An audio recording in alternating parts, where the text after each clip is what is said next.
Olá pessoal, estamos aqui nessa segunda, 4 de fevereiro, com a nossa lição Criação e Queda. A gente quer te lembrar da proposta do vídeo de ontem. Semana que vem, cada um de vocês aí vão fazer os vídeos. A gente já tem até 2 pessoas, a Ângela vai fazer no domingo e o Ailton Júnior vai fazer na terça-feira. E o Jairo na sexta. Isso, o Jairo na sexta-feira. Então a gente ainda tem segunda, quarta e quinta, tá? Se você quiser algum desses dias, tá bom? Antes que a gente especifique pra você, tá ok? Vamos lá, né? Lembrando o verso para memorizar essa semana é o seguinte: por inimizade entre você e a mulher, entre sua descendência e o descendente dela, este lhe ferirá a cabeça e você lhe ferirá o calcanhar. Gênesis 3,15. Hoje a lição vem com o título, a lição de adultos, A Mulher e a Serpente. E, mais uma vez, traça uma coisa interessante a lição de hoje. A estratégia do inimigo. O inimigo chegou para Eva e falou algo para ela, fez uma pergunta. E não tem, às vezes, modo melhor de começar uma conversa você fazendo uma pergunta que você tem certeza que a resposta não é, que a pergunta não é verdadeira, para que você justamente estimule a conversa com as pessoas. E o inimigo justamente chegou para Eva e fez uma pergunta que ele tinha certeza que não era verdadeira. Ele perguntou: sim, Deus falou que vocês não poderiam comer de nenhuma árvore do jardim.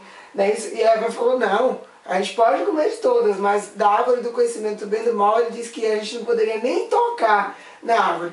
O interessante é que Eva, na resposta dela, ela até colocou um fator que Deus não tinha falado. Deus não tinha falado que eles não poderiam nem tocar na árvore.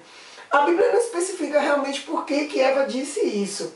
Mas, então a gente não precisa analisar muito essa questão.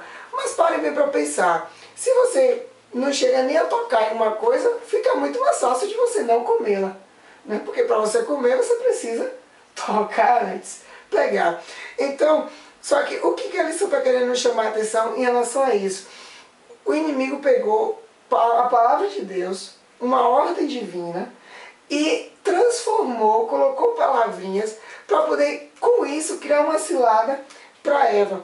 E a lição vem nos chamando a atenção até e deu exemplo em relação a pessoas que colocam coisas humanas, colocam ordens que não são de Deus na palavra de Deus.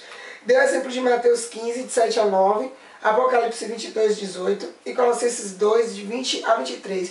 E que esses textos de Apocalipse e Colossenses, eles são claros em dizer que a pessoa que coloca ensinamentos seus, coloca opiniões próprias sobre a palavra de Deus, sofrerá um castigo divino e eterno. Algo que é muito sério e muito grave. E a lição também nos chama a atenção em relação a uma coisa.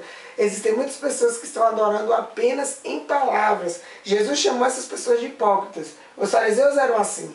Eles adoravam em palavras, falavam muito bem de como você deveria adorar a Deus. Mas o seu coração não fazia o que as palavras deveriam fazer, o que as palavras deveriam resultar, né? E tem até uma questão interessante aqui no finalzinho da lição que ela fala assim: até mesmo no nosso mundo secular as pessoas vivem pedindo regras e regras, novas leis para combater os crimes, sendo que na verdade não se precisam de novas leis, precisam que se cumpram as leis que já existem.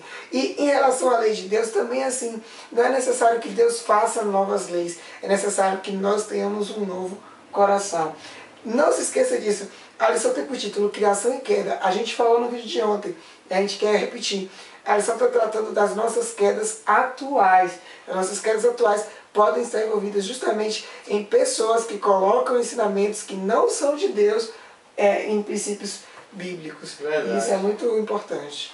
A lição de jovem tem por título Enganado pela Evidência. Quantas vezes nós precisamos tomar algumas decisões e para tomarmos essa decisão da melhor forma possível, nós buscamos algumas evidências, buscamos conhecer melhor determinado assunto para poder tomar a melhor decisão, né? E muitas vezes nós temos que lembrar o seguinte: evidência é aquela coisa que demonstra ou determina a verdade sobre algo, sobre uma determinada declaração. Mas existe também as evidências falhas, ou seja, são mentiras que são usadas como evidências para enganar. E Eva foi a primeira pessoa a ser enganada por uma evidência falha, pois tudo que Satanás estava falando ali eram mentiras, né? O inimigo, Satanás, ele começou seduzindo Eva a questionar a Deus. Aí ele falou, isso mesmo que Deus falou, ou seja, você não pode comer desse fruto. Então ela motivou a esse questionamento, né? Começar questionando Deus. Depois ela veio minimizando, né, as consequências dessa desobediência, dizendo, certamente não morrerão, ou seja, elas poderiam fazer aquilo ali que a consequência já não seria a morte. Depois prometeu um benefício sobrenatural, ou seja, seus olhos se abrirão, serão como Deus, ou seja, como Deus vocês serão conhecedores do bem e do mal. Então já trouxe esse aspecto de ser como Deus. O diabo ele apelou para Eva em 3 áreas. A gente conversando aqui, a gente chegou à conclusão que a lição fala o seguinte: luxúria da carne, luxúria dos olhos e vaidade da vida. Se vocês tiverem uma interpretação diferente para essas expressões, vocês podem comentar. Nós entendemos que ao falar luxúria da carne, é a questão do desejo que nós temos, os desejos carnais. No caso de Eva, pelaquela fruta, aquele desejo incessante que ela tem ali, que convidava a ter aquela fruta. A luxúria dos olhos é quando ela fala, os seus olhos abrirão, ou seja, vocês verão além disso, além do que está às suas vistas. Né? Algo que não... Isso. E a vaidade da vida, que é a questão do conhecimento, que muitas pessoas, todo mundo quer ter conhecimento, né? Muitas pessoas têm preguiça até de buscar esse conhecimento, mas querem. Até porque queriam ter de uma forma mais fácil. Então ela comendo aquele fruto seria a forma mais fácil dela ter todo o conhecimento que Deus tem, né? E até mesmo o problema do resultado de ter todo esse conhecimento, que tem gente que adquire conhecimento para questionar as ordens de Deus, não adquire conhecimento para conhecer a Deus, conhecer o seu amor. Então esse contraponto está muito envolvido na nossa realidade atual. Tem muita gente que quer estudar, quer ter o conhecimento para colocar em xeque o que Deus fala, o que Deus pede, para colocar em xeque a sua palavra.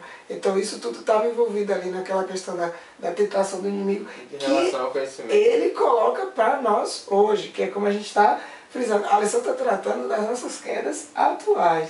É isso, como o próprio Diego já comentou, nós hoje, nossa sociedade, vive essa mesma situação, a busca pelos desejos, a busca pelo conhecimento, a busca por satisfazer o que a carne quer. Quantas pessoas buscam um corpo perfeito, buscam novas filosofias para poder ser dono de uma teoria nova, de ser dono de um conhecimento, né? Mas Deus, Ele no entanto, Ele traz para nós sua existência realizadora. Ele nos traz recompensas celestiais, independente do que nós viveremos aqui. Até porque nós teremos no céu todo o conhecimento, nosso caráter será transformado. É tudo uma questão de tempo para nós conseguirmos o que Eva buscava, que era ter essa questão do conhecimento, de ver além, enfim, de nos livrar desse pecado. E Deus nos convida também a considerar, diante dessa confusão, de tudo isso que a sociedade vive, dessa busca incansável por conhecimento, considerar o seu amor. Que a partir do momento que nós considerarmos o seu amor, Ele tirará todas as nossas dúvidas e permitirá que diante dessas interrogações que o mundo traz, dessas mentiras que tentam ser evidências para nós seremos capazes de rebater e assim estar testemunhando, né, do amor desse nosso Deus que é onipotente. Pois é, e só mais uma coisinha, gente. O primeiro e grave erro de Eva, ela conversou com o inimigo. Foi grave. Se quando a serpente tivesse falado com ela, ela tivesse saído, tivesse se assustado, não tivesse ficado ali, não tinha acontecido, a gente não estava passando por esse sofrimento todo até hoje. Não dê lugar ao inimigo. Tem um texto muito interessante em Efésios que fala justamente: não dê oportunidade do inimigo tentar vocês. Eva deu oportunidade e olha só o que aconteceu. Para que exemplo pior do que esse? É isso, pessoal. Em suma, se nós tivermos a oportunidade de cortar o mal pela raiz, cortemos, porque Satanás é muito astuto e ele vai usar de todas as formas para usar uma brechinha para passar e para entrar em nossas vidas. Nos envolver na lábia dele, né? É isso aí, pessoal. Até amanhã, pessoal.